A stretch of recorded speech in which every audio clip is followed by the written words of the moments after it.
You're listening to Data Center Therapy. Please take a number, and an engineer will be right with you.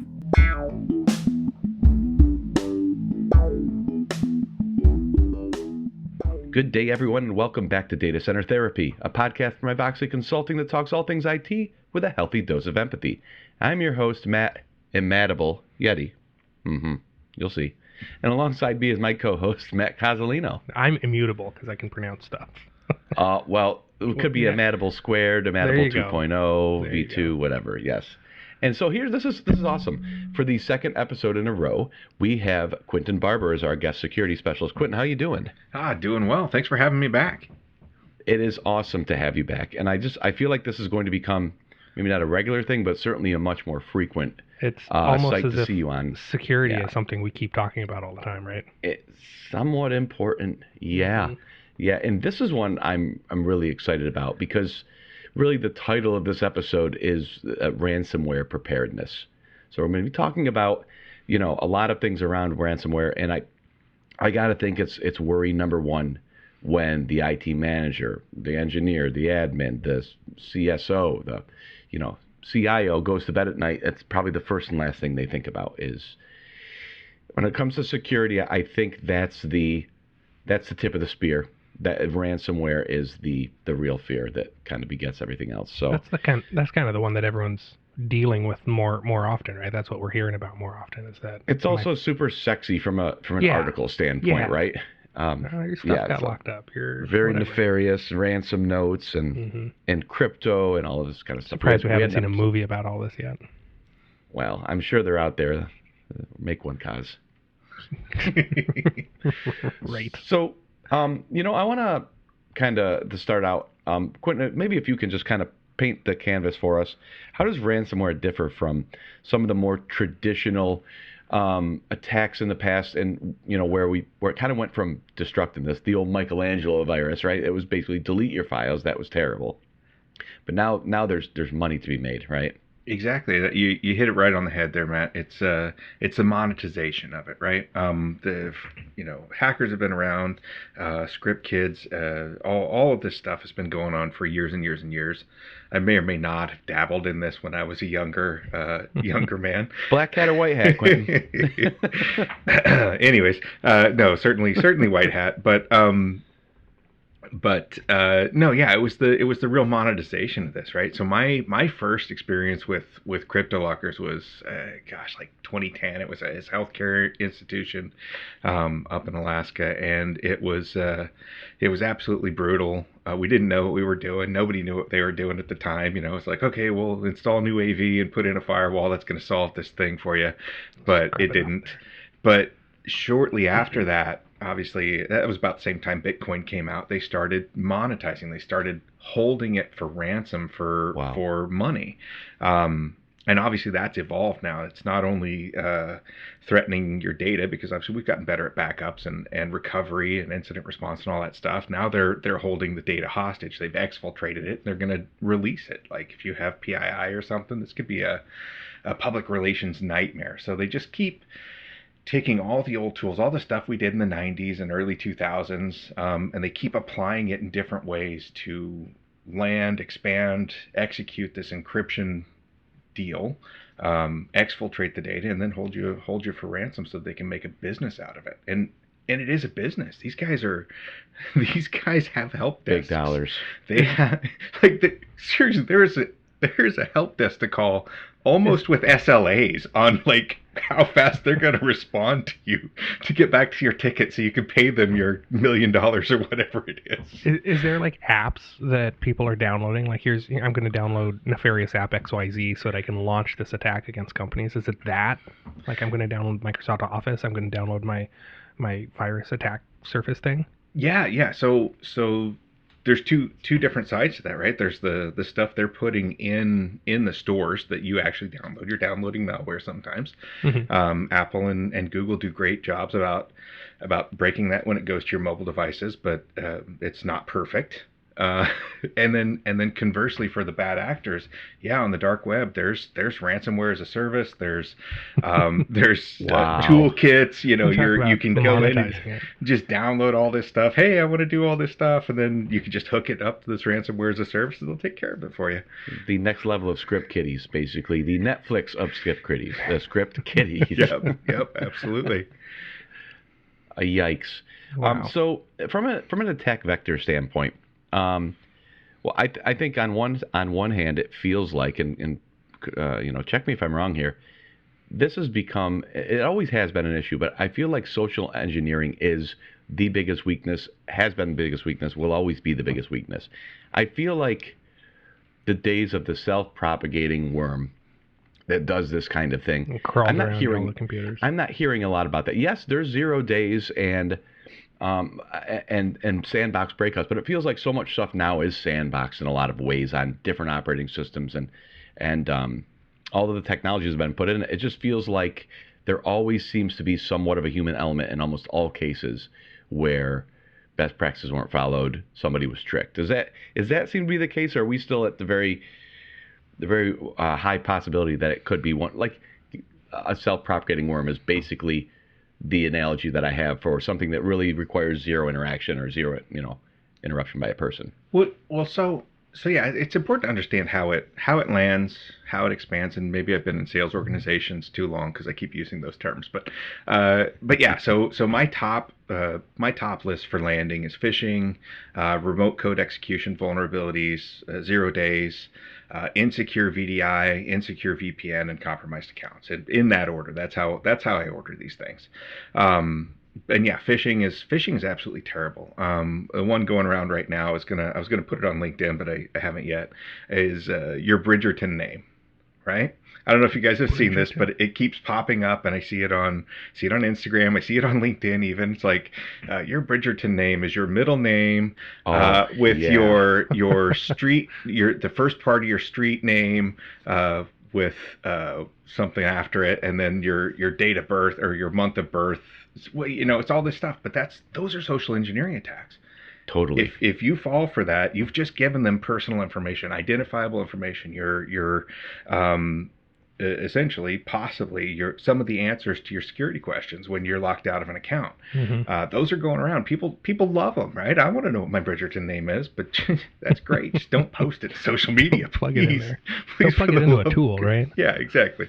So yeah, spear phishing, social engineering, all those things, but they're still getting really good at just standard blanket phishing. Just sending people an email. Hey, this is the CEO. I need you to go buy some cards and send them to me. And that's a fraud attempt, right? That's not going to end up in ransomware, but it could. I mean, have someone running an actual spell checker on the emails and make sure they aren't. Yeah, maybe they get the fraud, then they send you another one. Hey, click this link. I need you to fill out this information. It's an enterprise that requires a minuscule level of success to be successful. Yeah, Mm-hmm. yeah. They're like weathermen. They can be wrong all the time, and the paychecks keep coming in. Mm-hmm. But all they need to do is be right once, and see, they called that sunshine tomorrow. Yeah. Absolutely. Sorry. Wow. I'm setting us up for. I don't think we do any business with weather organizations. I was going to say it's like online dating. You just say yes to everything, and then. If we do, the personal opinions are my own. I promise. But yeah, it's brutal out there, and trying to get enough layers in the way is critical. But then the expansion, right? Like you were saying, the old worms, self-replicating worms. That's what they do, right? So they try and execute scripts, but once they've landed, they've compromised an endpoint. They try and execute these scripts to go out and see what's on the network, see what they can also ping, see if they can run a PowerShell script against other endpoints in the same subnet, expand, elevate their privilege, lateral movement to all the rest of your stuff. And once they've determined that they're out of expansion, that's when they execute their attack. And we think about the speed of computers, and what you just described, a lot of people might think that could be done in seconds. And that's not untrue. In parallel, right? Mm-hmm. Yes, all at the same time, typically that process, what I've seen and read about, that could be weeks or months. Mm-hmm. They take their time. Because if they're in, then they spin up another account that has rights, and now they can not worry if that one gets password changed or whatever. And then they go on, they take their time, and then the bomb goes off one day, But the trouble with sussing that out is you weren't infected today. You were infected 3 months ago. Good luck finding that trail. So go ahead and restore back to yesterday. And now you're T-1 day from the grenade going off once again. That's scary to me, big time.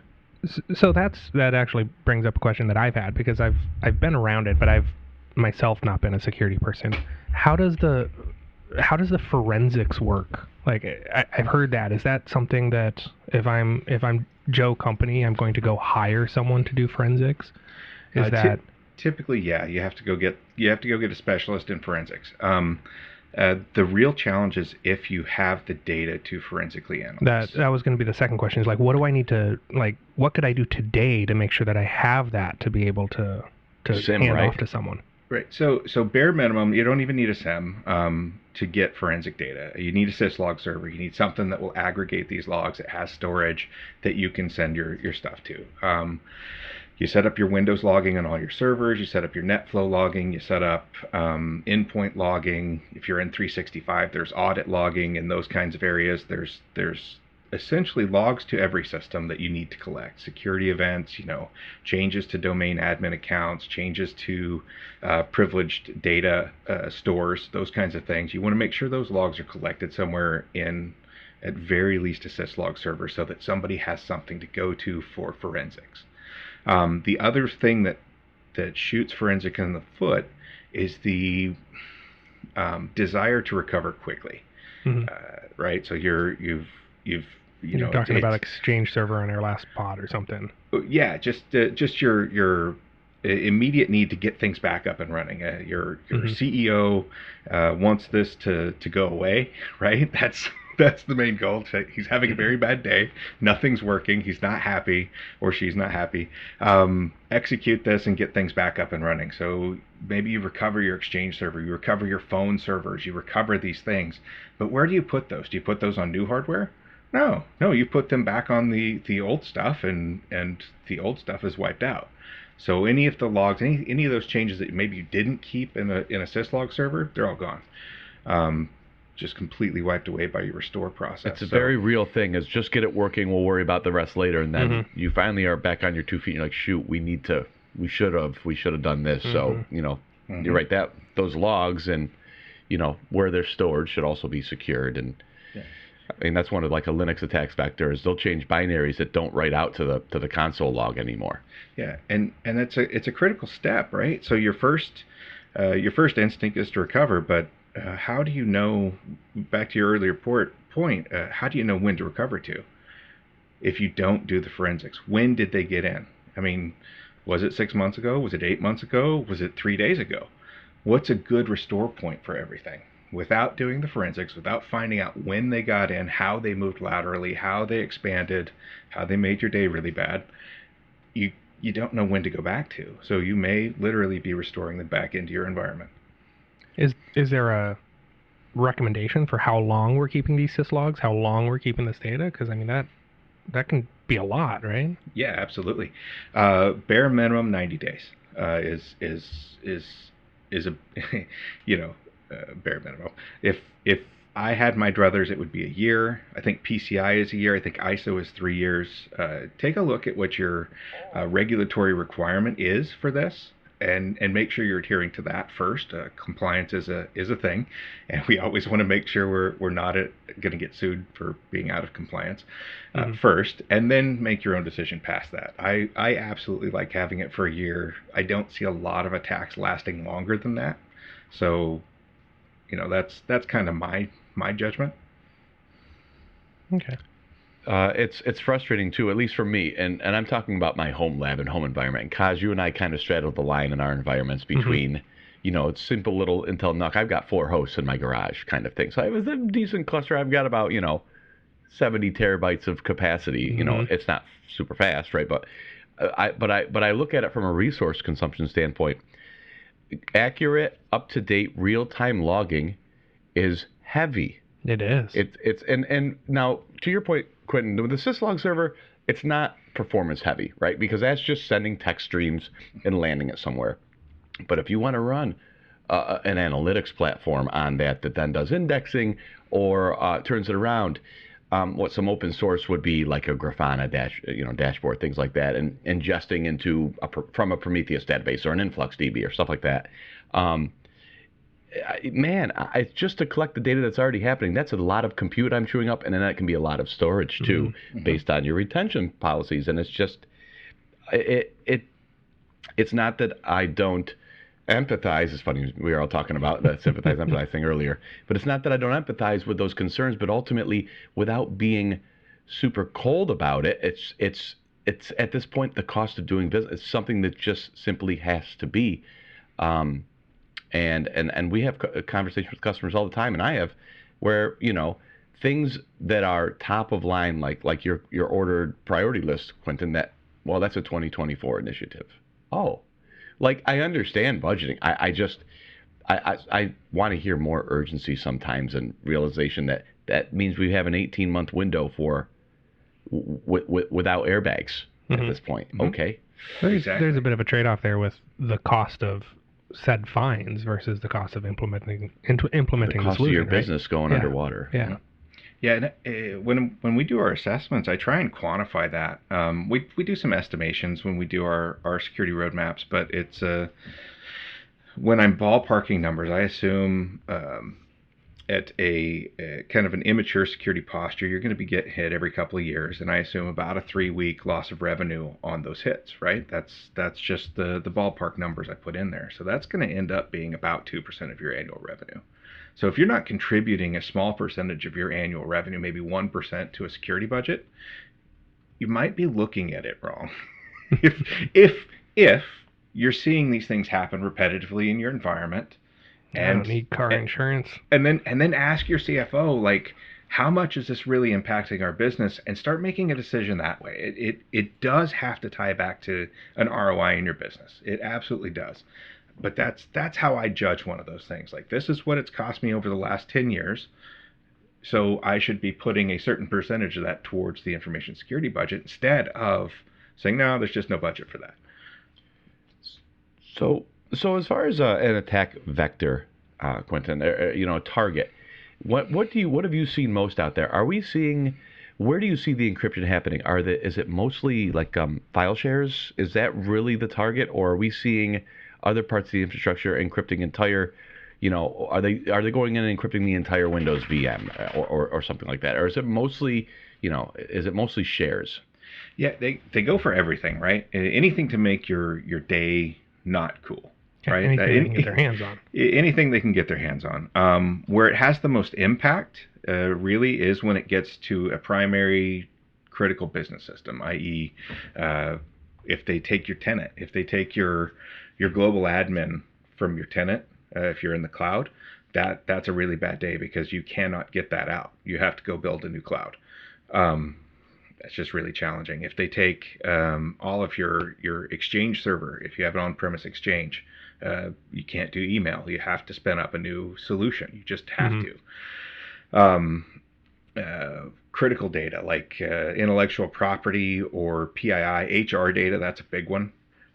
Like if, for example, your company's internal employees all get compromised because you lost all that data, that's a big problem as well. So it's whatever they can get, as much as they can get, so that you will find their ransom payment not egregious.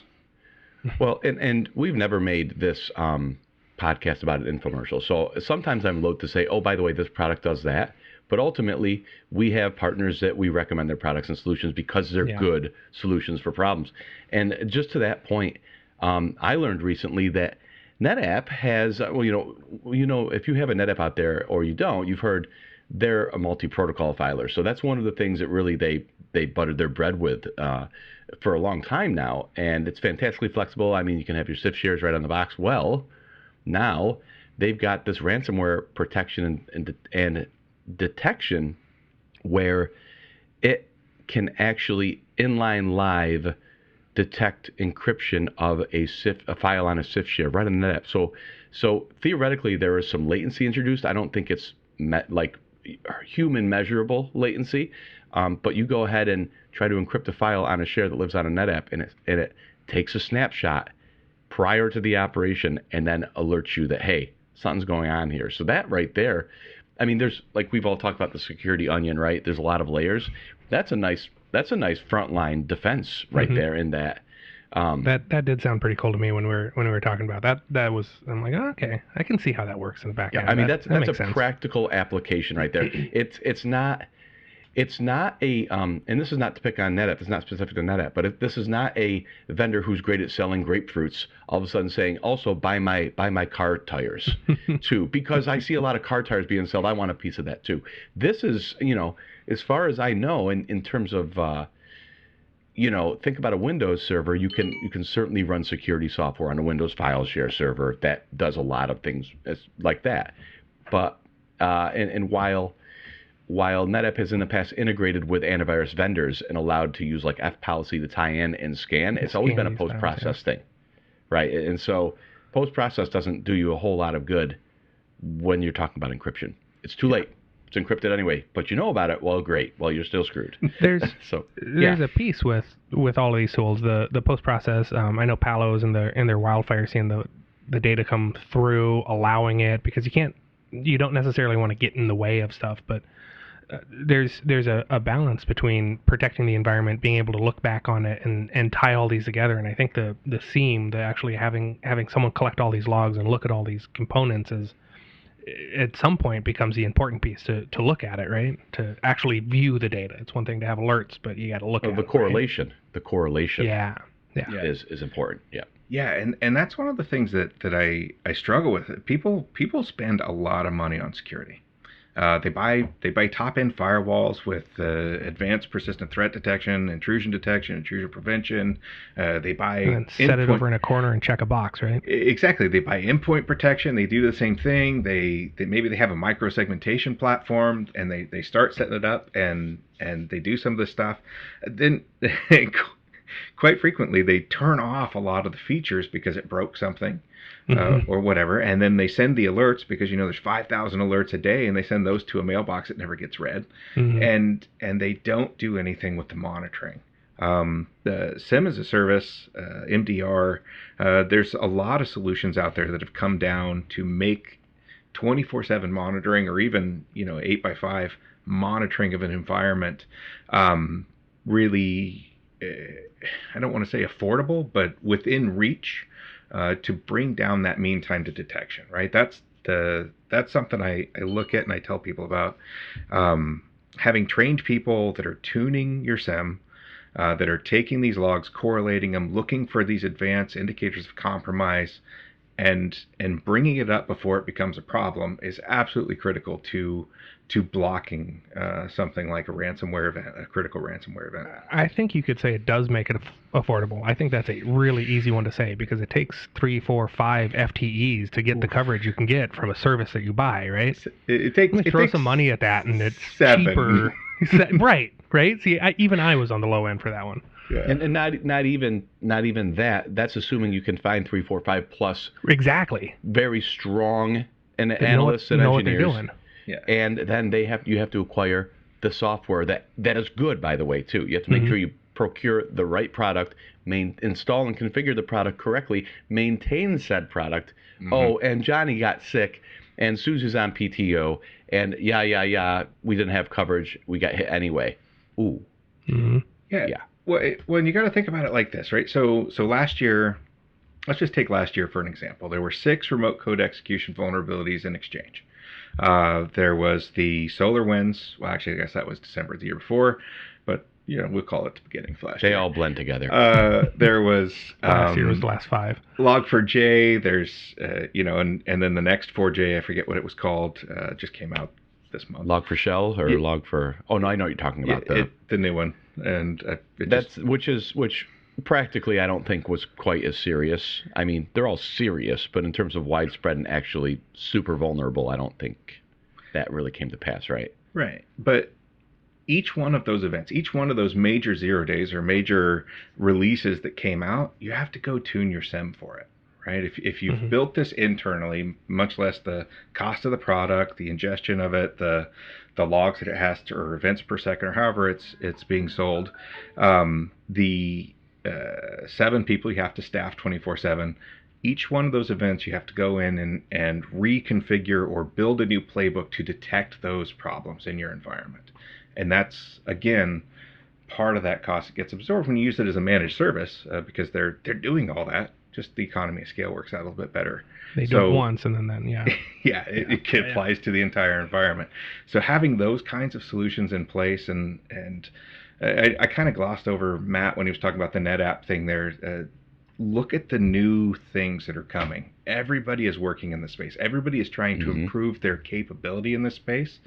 So there's quite a possibility that inside of your environment, inside the tool that you already have, they've improved it so that you can take advantage of that kind of automation, that kind of orchestration, send those logs up to your syslog or your SIEM, whatever you're doing, and gain a bit more without an extra spend, right? This is stuff that just keeps evolving in this space. But I also like to you always need a fallback, a fail-safe, because, to Cozzo's point, false positives are a thing. There is that balance you have to strike, and therefore getting work done kind of creates those situations where things are going to happen anyway. They just you don't give up on that. You just accept the reality that you need to plan for that eventuality. And immutable backups are my favorite thing in the world to absolutely protect you across the board. In terms of all else fails, this is the break glass kind of saving grace. And this is one where I'm so, I'll talk about Rubrik all day, every day. I mean, I say this to any of my customers out there who've heard me talk about Rubrik. You'll hear me say this, that I can't believe it's 2022 and I'm excited about backup. Like, yeah, I mean, the net backup was the thing you gave to the FNG you just hired, and go ahead and swap the tapes out, and it was a garbage job. And now it's like, hey, this is a space that's actually pretty exciting because it does also tie in with the concepts of disaster recovery and business continuity. Very important concepts nowadays, especially. And the fact that what was backed up yesterday, I mean, it all kind of builds upon object storage protocol. The fact that everything you write is basically snapshotted when you think about it in those terms. There is no change operation. You can only write and read and then delete. So people say, okay, well, hey, what about the delete? Well, now they have, I like to call it the old GoldenEye feature, where you need to have two approved parties and call support and have them validate your ID before you can even delete anything if you want. That right there is, I mean, if you can guarantee that your backups have integrity, that makes me sleep a lot better at night. Not that I want to execute that plan proactive. I don't want to fall back to my backups every week because I'm sloppy on the front end, right? But ultimately having that there gives great peace of mind. It's a safety net, and now you can focus and target those other areas that you've got weaknesses with a lot more comfort, I think. Yeah. So what I see with a lot of customers is this evolution, and we got a little bit lazy on backups, right? So back in the day, I was working at an MSP, and this is 09, 010 or whenever it was, and yeah, we were going out swapping out tapes for customers, taking them back to the office, putting them in a safe.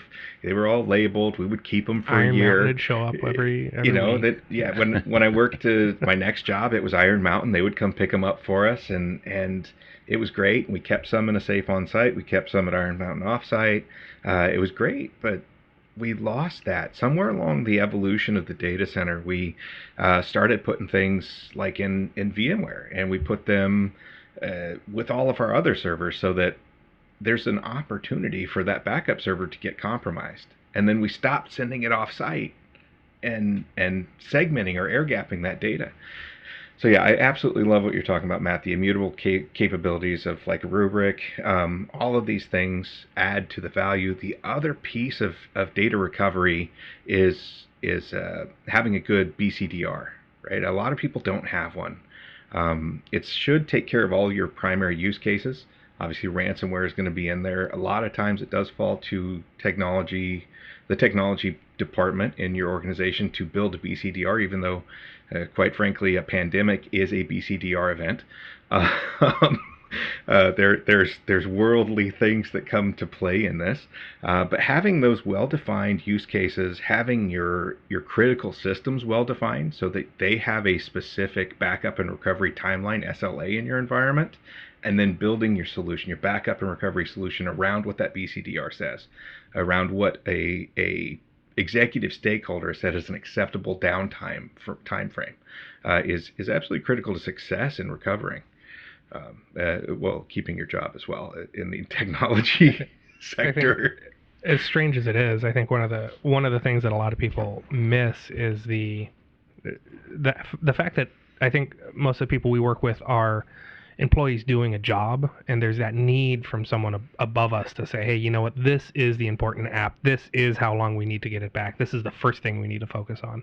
And that need to have someone define that, someone help us define that, the company, the organization define that for itself. It's kind of a I was going to say inspection thing for the company, for the organization to do, and a good exercise in a number of different ways.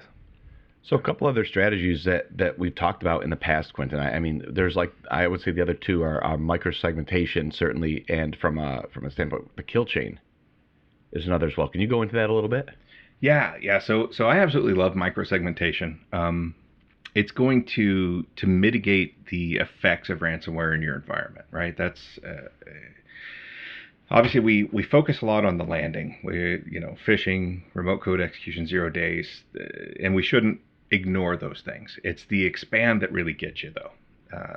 Ultimately, bad actors are going to get to your network somehow, some way.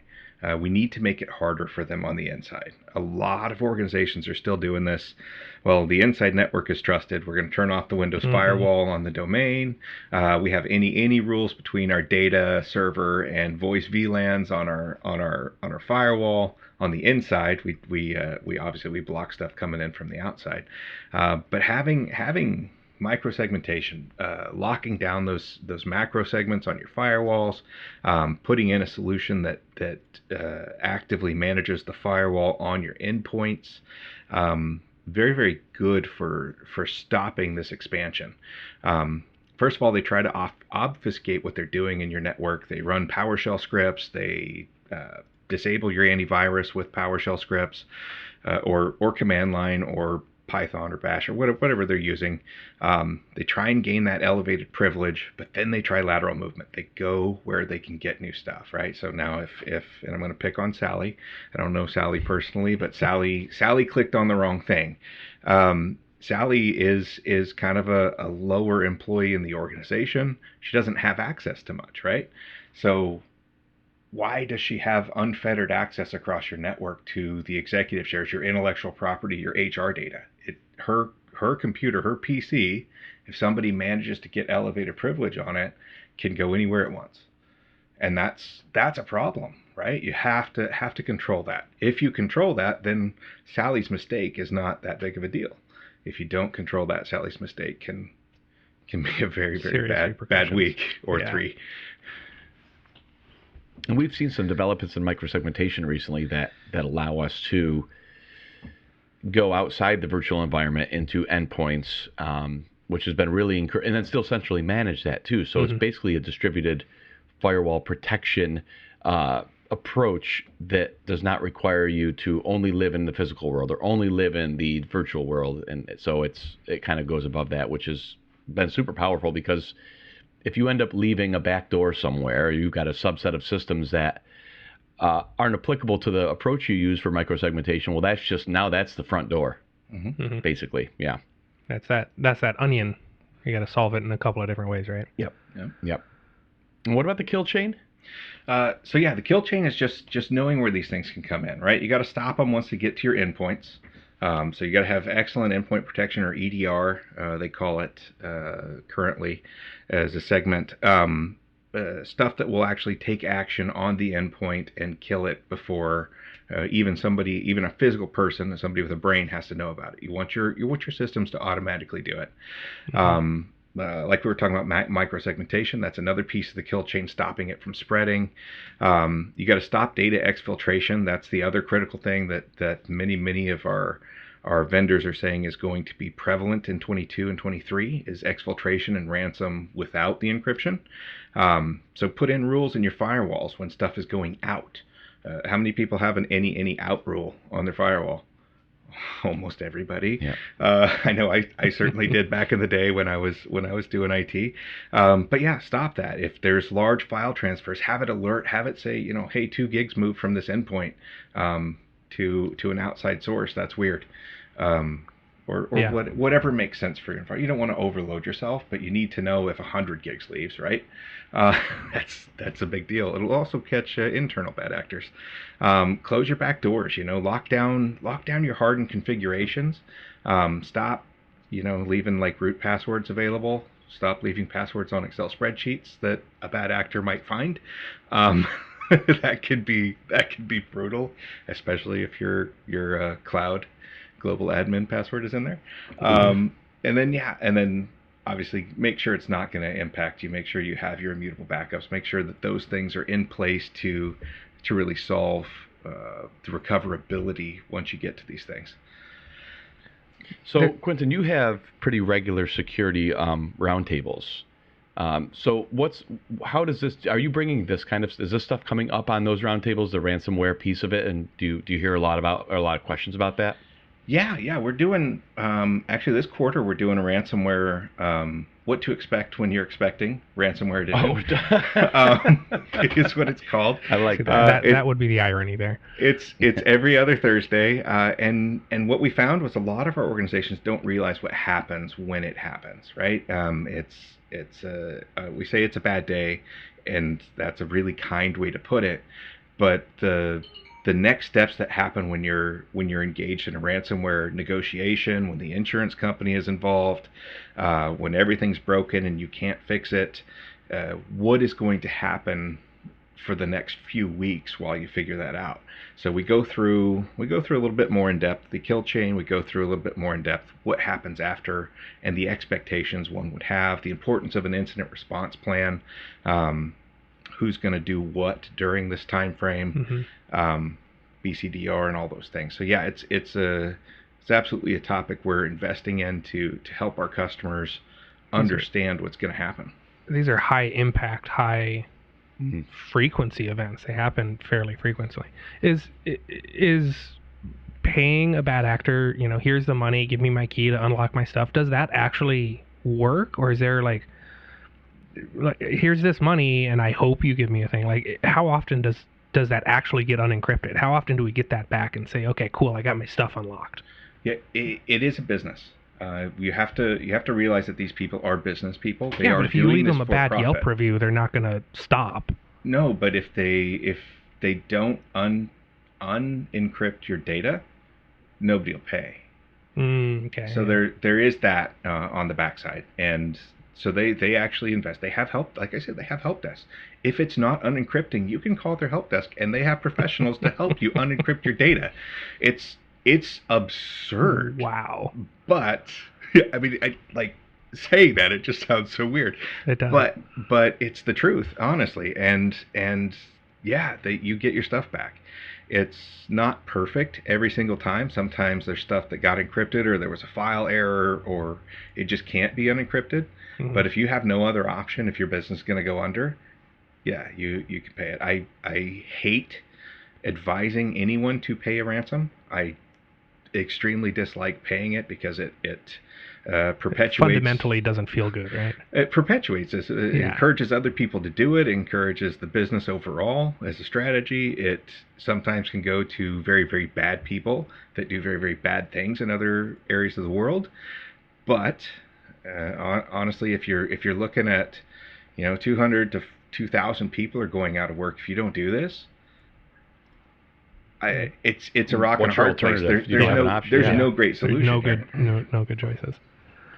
So the workshop. How do we get into this, Quinton? If I'm listening, I'm hearing about this workshop for the first time. What's my next step if I want to be involved?